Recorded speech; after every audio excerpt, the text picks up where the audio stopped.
안녕하세요. 시작좋은TV 사당동 공인중개사 이승주입니다. 여러분, 날씨가 많이 추워졌습니다. 벌써 유튜브를 이제 한지 1년이 돼가는 시점인 것 같아요.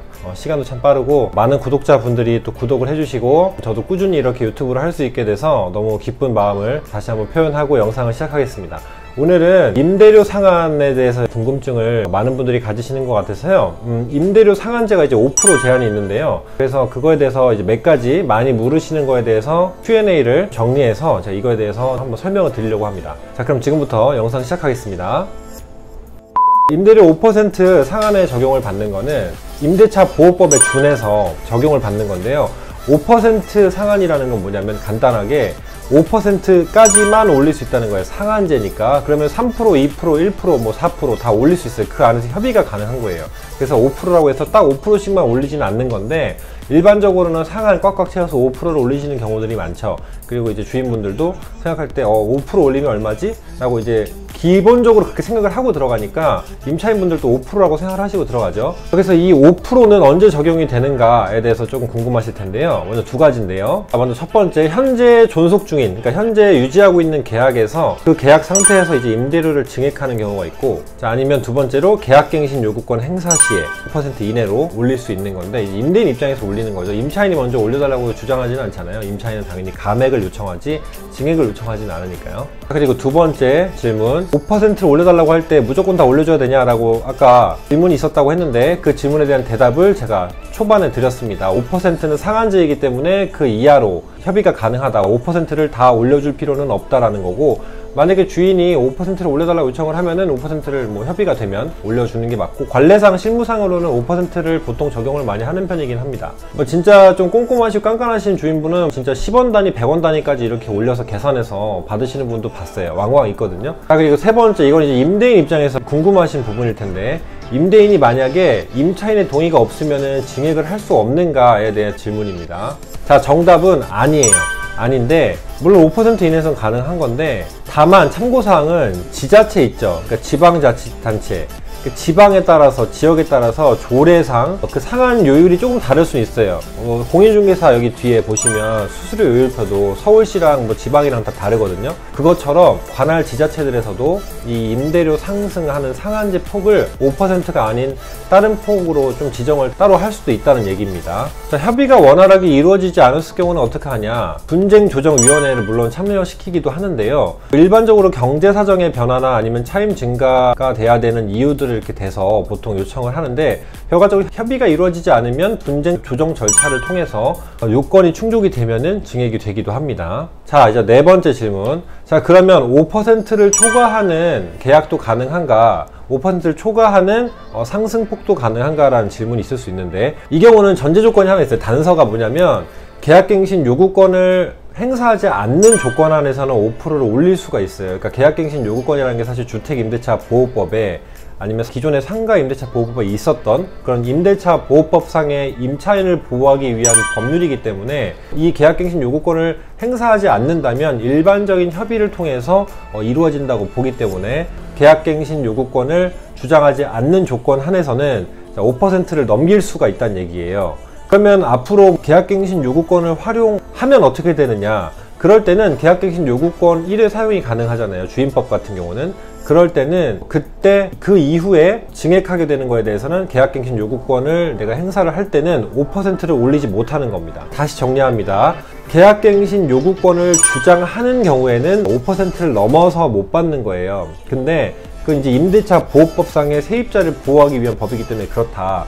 근데 그냥 일반적인 그냥 합의에 의해서, 협의에 의해서 임대인과 임차인이 그냥 5% 이상 증액하는 걸 요청을 했다라고 했을 때 협의가 된다면 5% 이상이 가능하다는 거예요. 그래서 전제 조건은 계약갱신 요구권 1회 청구를 할 당시냐 아니냐를 가지고 판단하는 기준이 된다는 겁니다. 계약갱신 요구권을 주장한다면 그때는 5%를 넘길 수 없다는 겁니다. 자, 그럼 파생되는 질문입니다. 다섯 번째, 계약갱신 요구권 행사할 때도 5%를 초과해서 가능하냐라고 했을 때, 자, 정답은 제가 좀 전에 말씀드렸죠. 아니에요. 자, 왜 아니냐?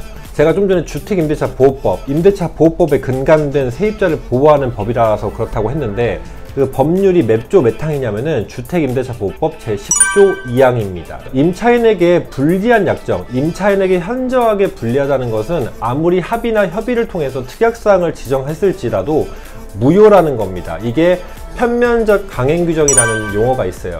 편면적, 한쪽으로 강행규정, 임의규정이 아닌 강행규정. 너희들이 무슨 협의를 했던 어떻게 됐던 이게 한쪽에서 현저하게 불리하다면 편면적으로 강행규정을 적용해서 무효화시키겠다라고 하는 임차인을 위해서 보호하기 위한 굉장히 강력한 법률이라고 보시면 됩니다. 자, 내용이 조금 어려운데요. 다시 설명하면 주택임대차보호법은 세입자를 보호하기 위한 법입니다, 여러분.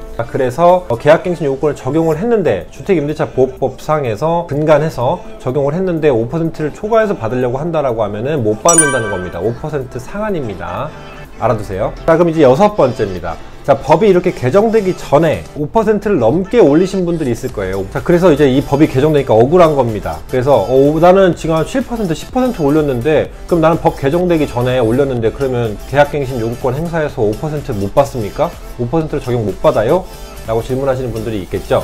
결론적으로 가능합니다. 가능한데 두 가지 방법으로 생각하시면 돼요.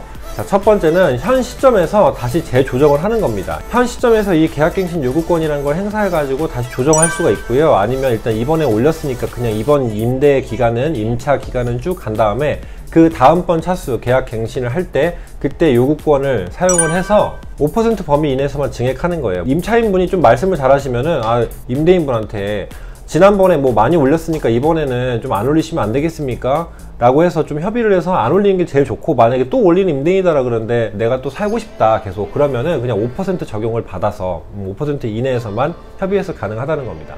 자, 단 조건이 하나 있는데요. 2020년 7월 31일이 이제 법 시행일이었어요. 그러면 그 시행일 기준으로 한 달 이상 남아있지 않은 임대차 시에는 그런 요구가 불가능하다는 거 알아두셔야 됩니다. 왜냐면 임차인은 한 달 전까지 퇴거하는 걸 통보해야 되는 게 여러분들 아실 거예요. 근데 보통 실무상에서는 3개월 전에 얘기한다라고 많이를 해서 특이하게 많이 적는데요. 그 이유는 이제 3개월 동안 이제 집이 빠지고 다른 임차인을 좀 둘 시간이 있어야 되기 때문에 이사 준비도 해야 되고, 그래서 3개월을 두지만 실질적으로 이제 퇴거하는 거는 만기 1개월 전까지 통보를 하면은 임차인은 통보의 법적 효력은 사실 발휘를 한다고 보시면 돼요. 그래서 오늘 여기까지 설명을 몇 가지 드렸는데, 자, 핵심은 뭐냐면요. 자, 5% 핵심은 계약갱신 요구권을 주장하는가 안 하는가에 달려있고, 계약갱신 요구권 1회 주장이 가능하죠. 그래서 여러분들이 아시는 2+2, 이게 2년을 보통 계약을 하고 플러스 2년을 더 살 수 있는 조건이 주어진다라고 하는 이 계약갱신 요구권이잖아요. 이걸 1회 주장할 수 있다. 그래서 이때는 임대료 상한제 적용을 무조건 받게 되어 있어서 5% 이상은 못 올린다라는 겁니다. 그리고 또 한 가지, 5%라 함이 상한제이기 때문에 5%를 초과해서 못 받는 거지 3%, 1%, 0% 안 올리는 경우도 많죠. 안 올릴 수도 있다라는 겁니다. 자, 그리고 여러분 끝으로 또 한 가지, 계약갱신 요구권 행사 시에 전세에서 월세로 임대인이 임의로 전환이 가능한가에 대해서 질문하시는 분도 있을 텐데요. 정답은 임차인의 동의 없이는 불가능하다는 겁니다. 물론 아주 기본적인 얘기인데 임차인이 동의를 해주면 전세에서 월세로 전환이 되겠죠. 근데 이때 전월세 환산율이라는 게 있어요. 그래서 환산보증금을 계산해서 수치화를 해야 되는데, 일반적으로 우리가 그냥 조금 계산하기, 그냥 통박을 댄다 그러죠. 머리로 대충 계산하기는 굉장히 힘들고요. 이것도 사실 주택임대차보호법 제7조 2항에 전환율이라는 게 있어요. 그 전환율을 적용을 해서 계산을 해야 되는데, 예를 들면은 전세 5억에 살던 세입자가 있습니다. 자, 이런 분들은 뭐 보증금 3억으로 바꾼다라고 하면 월세 67만 원을 넘을 수 없다, 이런 상한 또 기준이 있어요. 전환율 상한이 또 있기 때문에 전월세 전환율라는 거를 좀 계산하셔서 보시는 게 좋은데, 계산하기가 중개사 입장에서도 조금 어려운 부분은 있어요. 익숙하진 않죠, 아직까지.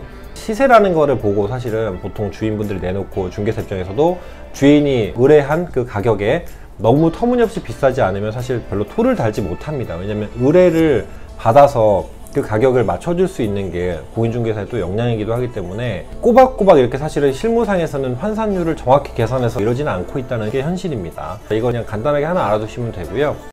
자, 여러분 오늘 여기까지 이제 설명 마치도록 하겠습니다. 도움이 조금이나마 되셨으면 좋겠고요. 계약갱신 요구권에 대해서 사실은 기존에 상가에만 있는 권리였어요. 근데 이제 주택에 이번에 신설이 되면서 좀 말도 많고 탈도 많고 물론 이제 이 전월세에 관해서 임대차에 대해서 지금 현재 굉장히 혼란 속에서 하우스 상태에서 지금 많은 부동산 경기들이 뒤죽박죽 되고 있는 상황인 것 같은데요. 시행착오들을 거치고 있는 상황인 것 같습니다.